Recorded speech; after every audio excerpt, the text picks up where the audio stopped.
Hey, so this morning I was reading over in First Peter 3 and 4, and it's talking about suffering. And we know that long suffering is a fruit of the Spirit, but not everybody likes suffering.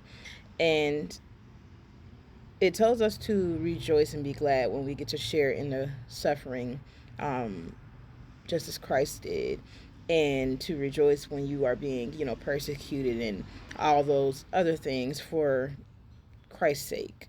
And so that kind of paused me because we know that not all suffering is because of you following Christ. Some of the suffering comes from decisions that we made, consequences of sin, and so forth. And this one particular verse right here is what confirmed that for me. Over at First Peter 4 and 15, it says, "But let none of you suffer as a murderer, a thief, a evildoer, or as a busybody in other people's matters. Yet if anyone suffers as a Christian, let him not be ashamed, but let him glorify God in this matter.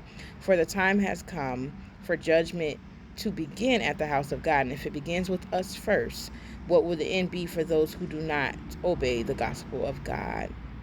Now, if the righteous one is scarcely saved, where will the ungodly and the sinner appear? Therefore, let those who suffer according to the will of God commit their souls to Him in doing good as to a faithful Creator."